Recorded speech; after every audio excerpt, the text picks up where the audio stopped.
ఓం నమః శివాయ. నమో నారాయణాయ. కర్మ నివారణ కాలభైరవ దేవత అనుగ్రహ ప్రసాద సిద్ధిరస్తు. 16/4/2026 నుండి 30/4/2026 వరకు ద్వాదశ రాశిలో గ్రహ గమనాలను అనుసరిస్తూ ఎలా ఉందో తెలుసుకుందాం. ద్వాదశ రాశిలో గ్రహ గమనాలని తెలుసుకుందాం. మేషరాశిలో ఏడాది తర్వాత రవి భగవానుడితో కూడుకున్న శుక్ర భగవానుడు, మిథున రాశిలో దేవగురు బృహస్పతి సంచార స్థితి, సింహరాశిలో కేతు సంచార స్థితి, కుంభరాశిలో రాహు సంచార స్థితి, మీనరాశిలో కుజుడు బుధుడు శని సంచార స్థితితో ద్వాదశ రాశుల్లో గ్రహ గమనాలు ఈ విధంగా ఉన్నాయి.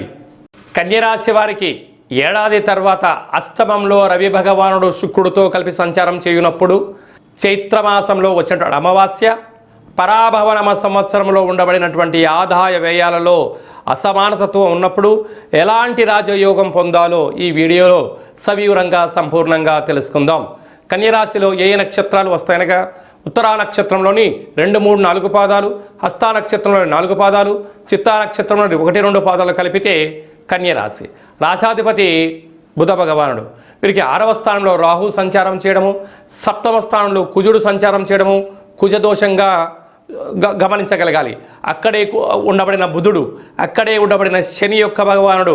ఇది అసలే వేసవికాలం అవ్వడం వలన సంపూర్ణమైనటువంటి దేహము దాహార్తికి గురయ్యేటువంటి పరిస్థితి అధికంగా ఉంటుంది.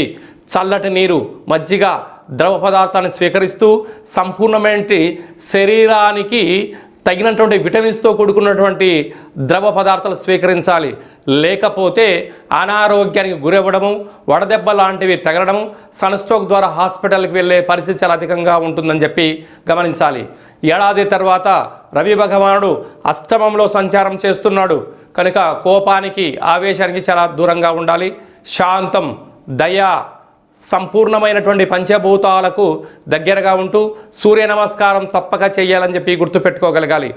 కనుక ఈ కన్యరాశి జాతకులు సూర్యారాధన చేయడం వలన, పక్షులకు, కాకులకు, ఆవులకు నీటిని దానము చేయడం వలన అష్టమ అనారోగ్య దోషాన్ని తొలగించుకొని ఐశ్వర్యాన్ని పొందగలరు. కనుక ఇలాంటి కాల సమయంలో సూర్య భగవానునికి ప్రీతికరమైనటువంటి ఎర్రటి నీటిలో నుంచి సూర్య భగవాన్ని చూసి వీటిని ప్రవహించే నీటిలో పొయ్యడం వలన అష్ట కష్టాలు తొలగిపోయి రక్తపాతం లాంటివి జరగకుండా అద్భుతమైన విజయం పొందుతారు అని చెప్పి గమనించగలగాలి.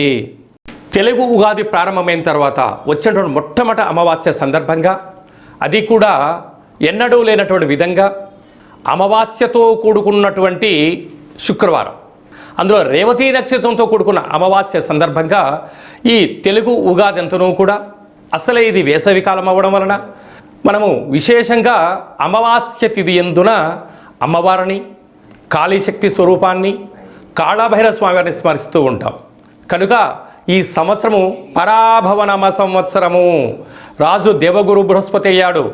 కనుకనే మరి ఈ సంవత్సరం అంతనూ కూడా ఎలాంటి అవమానాలు జరగకుండా ఉండాలి అన్నట్లయితే ఈ శుక్రవారం రోజున అమావాస్య తిథి యందున రాత్రిపూట అనగా మనకు సాయం సంధ్య దాటిన తర్వాత, అంటే మనకు ఇది వేసవికాలం అవ్వడం వలన 6:30, 7 తర్వాతనే మనకు చీకటి పడుతూ ఉంటుంది.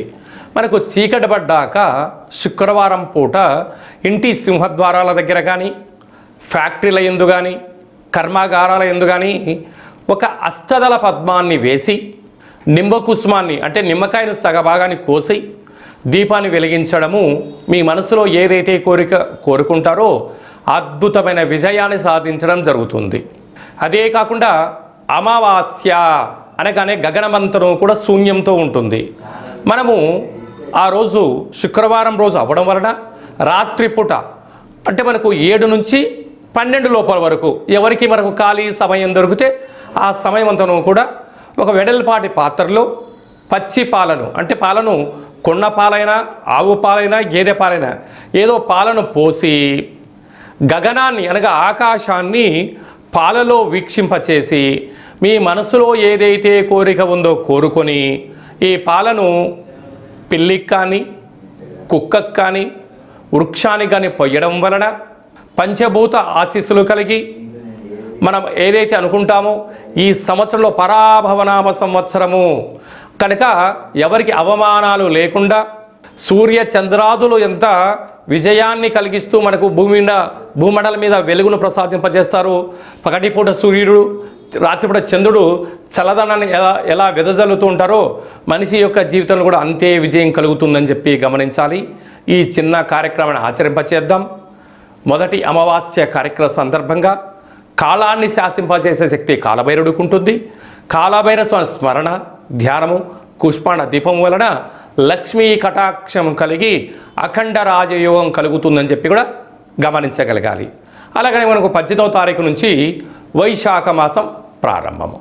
వైశాఖం అనగానే మనకు విశేషమైనటువంటి పండగలకు కేంద్ర బిందువు. మనకు వచ్చేటువంటి విధియ అక్షయ తృతీయ. ఈ అక్షయ తృతీయ నాడు ఏం పనులు ఆచరింప చేయాలి అన్నట్లయితే సూర్యోదయపు మునుపు లేచి మంగళ స్నానం ఆచరింప చేసుకొని సూర్య నమస్కారం చేసుకొని మట్టి కుండలో నీటిని ఏర్పాటు చేసుకొని మట్టి కుండలో ఆహారాన్ని వండి బ్రాహ్మణుడికి కానీ సాధు సంతువులకు కానీ మట్టి కుండతో నీటిని దానం చేసినట్లయితే ఐశ్వర్యం కలుగుతుందని చెప్పి గమనించాలి. అలాగనే మనము ఇది కలియుగం. కలికాలంలో మనిషి యొక్క జీవన గమనం అద్భుతంగా కలగాలంటే కాసు మీద ఆధారపడి ఉంటుంది. కాసు అనగా బంగారు. కనుక లక్ష్మీమాత సువర్ణ స్వరూపంలో ఉంటుంది. కనుక ఒక తమలపాకు పైన కానీ లేకపోతే పసుపుతో చేసినటువంటి వేదిక పైన కానీ తెలుపు వస్త్రం పైన కానీ లేకపోతే బంగారు వర్ణం కలిగినటువంటి పట్టు వస్త్రం పైనను ఇంట్లో ఉండబడినటువంటి ఏదో ఒక బంగారు యొక్క వస్తువును పెట్టి యథాశక్తిగా సువర్ణాం హిరణ్మయీం లక్ష్మీం జాతవేదో మమావహ అనేటువంటి మంత్రాన్ని, ఓ లక్ష్మీమాత ఈరోజు నిన్ను స్మరిస్తున్నాను, మిమ్మల్ని ధ్యానిస్తున్నాను, మా గృహమంతా సువర్ణమయమైపోయి నా జీవితం అంతా కూడా సువర్ణపు కాంతులతో వెదజల్లే శక్తిని ప్రసాదించమని మనసా వాచ కోరుకొని ధూపదీప నైవేద్యములను ఏర్పాటు చేసుకొని ఆ యొక్క బంగారు యొక్క వస్తువును పర్సులో పెట్టుకోవడం కానీ పూజా మందిరంలో ఉంచడం కానీ దేవతా మూర్తి దగ్గర ఉంచడం వలన సంవత్సరాంతము మనకు లక్ష్మీ కటాక్షం కలుగుతుంది అని చెప్పి గమనించాలి. అలాగనే వైశాఖ మాస శుద్ధ పంచమి శంకర జయంతి. ఈ భూమండలానికి అంతను కూడా ఆధ్యాత్మిక భక్తితత్వాన్ని ప్రసాదించడం మహానుభావుడి యొక్క జయంతి కనుక తెలిసి ఓం నమ శివాయ అన్న, తెలియక ఓం నమ శివాయ అన్న, జయ జయ శంకర అని అన్న అఖండమైనటువంటి ఆ పరమేశ్వరుడి యొక్క కృప కటాక్ష వీక్షణ కలుగుతుందని చెప్పి గమనించాలి. కనుక మనమందరము కూడా ఆ యొక్క మహానుభావుడి యొక్క స్మరణ ధ్యానము జీవితం చరితార్థం అని చెప్పి గుర్తుపెట్టుకోగలగాలి. వైశాఖ మాసంలో వచ్చేటువంటి శుద్ధాష్టమి, కాలాష్టమి అంటే కలియుగ కాలంలో కాలం మనకు అనుకూలంగా ఉండాలన్నా, కాలాన్ని చేసే శక్తి మనకు ఉండాలన్నా, సకలమైనటువంటి ఐశ్వర్యం మనకు కలగాలన్నా, సకలమైనటువంటి కాలభైరుడు యొక్క ఆశీస్సుల కోసము మనము కాలభైరవ స్మరణ ధ్యానము కూష్మాండ దీపం పెట్టడం వల్ల సకల అష్ట కష్టాలు తొలగిపోతాయని చెప్పి గమనించాలి. అలాగనే మీ వ్యక్తిగత జాతకం తెలుసుకోవాలనుకుంటున్నారా? మీ యొక్క పేరు, పుట్టినటువంటి తేదీ, నెల, పుట్టినటువంటి సంవత్సరము, సమయము రాసి ఈ కింది వరకు వాట్సాప్ ద్వారా మీరు పంపించగలిగినట్లయితే 100 సంవత్సరాల జాతకాన్ని రాసి పంపించి మీరు పుట్టినప్పుడు గ్రహ గమనాలు ఎలా ఉన్నాయి, ప్రస్తుతం ఎలా ఉంటున్నాయి, ఈ పరాభవన సంవత్సరంలో ఎలాంటి విజయాలు పొందాలో తెలియచేస్తూ రాబోయేటువంటి కాలంలో అద్భుతమైన యోగాలను దోషాలను తెలియచేస్తూ మీ యొక్క జీవితంలో సువర్ణమయంగా కావాలని కోరుకుంటున్నాం కనుక ఈ కేంద్రంలో సంప్రదించి తెలుసుకోగలరు. అలాగే చాలామందికి డేటా బర్త్లో లేనటువంటి వారికి మీ పేరు యొక్క మొదటి అక్షరాన్ని అనుసరిస్తూ రాశిని తెలియచేస్తూ రాశి యొక్క స్థితిగతులను తెలియచేస్తూ గవళ ద్వారా కాళభైరవ ఉపాసన చేత భూత భవిష్యత్ వర్తమానాన్ని తెలియజేయడం జరుగుతుంది కనుక ఈ కింది నెంబర్ని అపాయింట్మెంట్ తీసుకొని సంప్రదించగలరు. అందరికీ శుభం, జయం, లాభాన్ని కలగాలని కోరుకుంటూ మనసారా ఆశీర్వచనం. భైరవం రక్షంతు.